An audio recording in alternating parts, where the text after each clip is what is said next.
Assalamualaikum. I'm Alina. Here are today's news updates.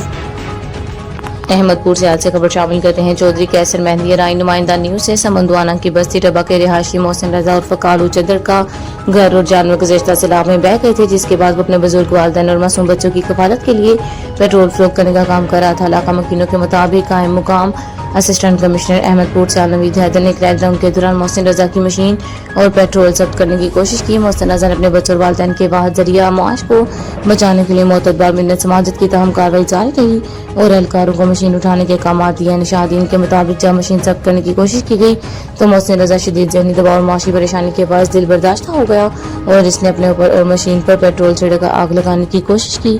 बताया जाता है कि इस दौरान इंतजामी अमला मौका से चला गया। बाद इतलाक मसूल हुई कि मोहसिन रजा के खिलाफ खुदकुशी की कोशिश कार्य सरकार में मुदाखलत और बगैर इजाजत पेट्रोल फरोख्त करने के इल्जाम के तहत मुकदमा दर्ज कर लिया गया।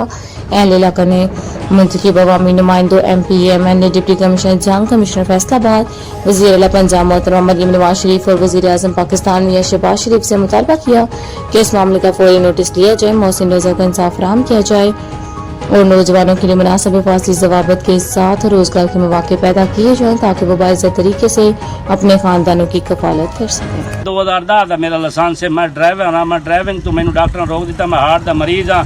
ਡਾਕਟਰ ਮੈਨੂੰ ਰੋਕ ਦਿੱਤਾ ਵੀ ਤੂੰ ਡਰਾਈਵਿੰਗ ਨਹੀਂ ਕਰਨੀ। ਮੈਂ ਇਹ ਕਿਸੇ ਕੋਲ ਮਸ਼ੀਨ ਲਾਏ ਕੇ ਇੱਥੇ ਮੈਂ ਰੋਜ਼ੀ ਦਾ ਜ਼ਰੀਆ ਬਣਾਇਆ। 100 ਲੀਟਰ ਮੈਂ ਉਧਾਰਾ ਲਾਏ ਕੇ ਅਮਨਾ ਉਹ ਮੈਂ ਵਿਚੇਨਾ ਤੇ ਮੈਂ ਮੱਸੇ ਚੁੱਲਾ ਚਲਾਈਨਾ। ਫਲੱਡ ਦਾ ਮਾਰਿਓ ਜਾਂ ਫਲੱਡ ਸਾਡੇ ਕੋਲ ਸਾਡੀ ਤਬਾਹੀਆਂ ਕਰ ਗਏ, ਸਾਡੇ ਟੋਰ ਮਰ ਗਏ, ਸਾਡੀਆਂ ਵਾਹੀਆਂ ਲੋੜ ਗਈਆਂ, ਸਾਡੇ ਮਕਾਨ ਖਤਮ ਹੋ ਗਏ। ਇਹ ਸਭ ਮੱਸੇ ਚੁੱਲਾ ਚਲਾਈਨੇ ਆ। ਚੁੱਲਾ ਚਲਾਉਣ ਇਹ ਮੇਰੇ ਨਿੱਕੇ ਨਿੱਕੇ ਬੱਚੇ ਜੀ, ਇਹ ਬੱਚੇ ਚਲਾਈਂਦੇ। ਮੈਂ ਬਾਹਰ ਨਹੀਂ ਦਿਖਦਾ ਕੁਰਬਾਨ। एसी साहब आ गए जी मशीन खुलेंदा मेरे वास्ते के हुक्म है। मैनू कोई रोजी का जरिया मेरे बच्चों का जरिया बना दियो। मैं काम नहीं करेंदा। मैनू कोई लाजमी नहीं मैं यो काम करा। मैनू किदा इला दे। मैं जो ड्राइवर हाँ, मैं पेन तो नहीं खाना। मैं भीख तो किसी को नहीं मंगनी ना। एसी आदा तू शराब बेच। मैं शराब बेच या मैं चोरियां करा। मैं चोरियां करते बालों खवाई। मैं हराम रिस्क नहीं खवाना चाहता। मैं हक हलाल का करे ना, हक हलाल का खमना। मैं ये मकसद ये तो नहीं भी पंजाब भी लगी हुई सारे जान दी बंद करें मुड़ नाल माई बंद करे ना। मैं क्या करा? मेरे वास्ते हुक्म तो समूह कर देना। मैनू मैं रोजी करनी ते मैं बच्चे तो सामना है। मैं केड़ी जरिए नाल सामभा।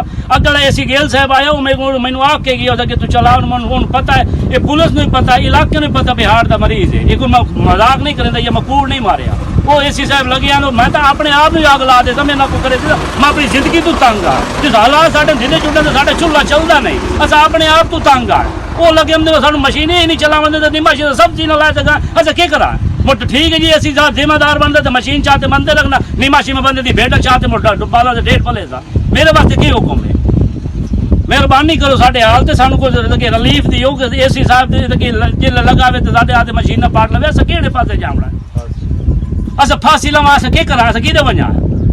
मैं तो ये लाया। मैं अपने आप में आग ला मशीन में बचे तो पेट्रोल साथ आग ला देता। मैंने ये जिंदगी के जीवन नाल में लोड़ है जिंदगी की काई नहीं। मेहरबानी करो ने एसी साहब साढ़े हाल से मेहरबानी करे रोज ही कर दे।